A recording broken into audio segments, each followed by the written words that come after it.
You got questions about your pet's health? Want to clarify your pet's health? Dr. Jerome Williams from the Red Mountain Animal Clinic joins us to answer your questions. The number to call, 741-9272. The number on your screen there if you got questions about your pet's health. Now, maybe you do know something about largemouth bass. Can you? No. I'm assuming you never treated a fish. They're good eating. They are. I mean, they're so delicious. They are delicious. You got to be careful about the mercury levels, though. Yes, that's true. But we've been in the quote unquote dog days of summer. Get it? Yes. So, but I know ticks and fleas are always active. Right. So you still got to watch that, don't you? Yes, and we've had a very bad flea year.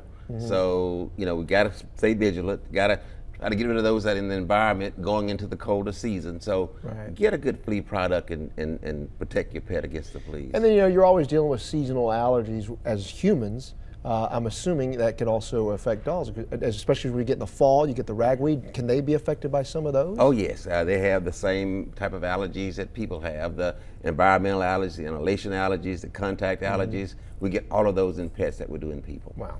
Well, I know you guys have been busy treating some of that then as well. Yes, we have. One thing we've been dealing with in our house has been scorpions. So we've been trying to keep but the cats like to hunt them. So it's hard to keep cats away from the scorpions. But I imagine if they're limping around, they may have gotten bit by something. Yes, we've not seen any. Stung, I should say. Yeah, Scorpions we've not don't bite. seen any that we've diagnosed as being bitten by really? spiders. Not this season. Oh, okay. That's a good thing. No, that's a great thing. Yes. But the other part is the heat. Some people don't understand that. Sometimes you may have an outside dog, and they may think it's okay to leave them outside to play for a while. But the heat we've been having, I don't think that's probably healthy. Yes, and I understand we haven't seen them at our clinic directly in the last few weeks, but we've seen them so often. They're out there too long in direct heat, no water, no shelter. It's just not a good place to be. And leaving them in the cars. We think it's just going to be for a very short time, and the time gets away from us. That's a very dangerous place for them. All right, we do have some callers now on the line. Tammy's calling in from Birmingham. Tammy, good morning. Good morning. Hey, how are you doing? What's your question for Dr. Jerome? So my question is, my dog has a type of allergies that required him to take Demodex, and the Demodex took all of his hair out. It's starting to grow back in patches. I'm treating those areas externally with like special shampoos and olive oil. But what can I do?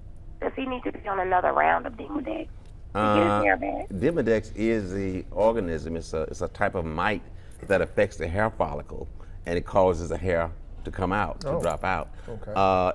You need to be on that medication that treats it for a month or two beyond the time that you see an actual live mite that's observed when you do a skin scrape and look under the microscope. So want to make sure you stay on top of it so that you don't get a relapse or a recurrence of it. Okay, because it seems like after he took the Demodex, it got worse. Well, so it has to get worse before it gets better. Most time, yes, because the mite is actually in the hair follicle, and as the mite dies, the hair will often come out. So many times it'll look worse before it looks better. Hey, Tammy, thank you so much for the call. Next on the line, we have Renee from Gadsden. Renee, good morning. Good morning. And what's your question? What would be the best flea product for 2 puppies and a 3-year-old dog? The puppies, it depends on the age, right? Yeah, you start at about 6 to 8 weeks. Okay. There's some very good products out there on the market now. I like the flea peel the best, called Confortis. Okay. I found it to be the most effective for the pets that we treat. Now, how is that applied? It's given by mouth. It's given, and you need to give food with it, and it lasts for 1 month. But there are some great topical ones out there as well. Yeah. But this, for my preference, the Confortis is the preferred way to go. Renee, I hope that helps. Thank you for the call. Now, Renee, also need to make sure that you treat the environment. If you got a severe infestation problem, do the house, do the yard, and every pet in that household needs to be treated. Okay, and I know Rachel from Birmingham is holding on the line. If you'll just stay on the line, Dr. Jerome Williams will answer your question in studio in the control room there. So thank you so much. Always good to be here. Great to see you. Great to see you, Jillian. All right. You do. All right, JJ's up next.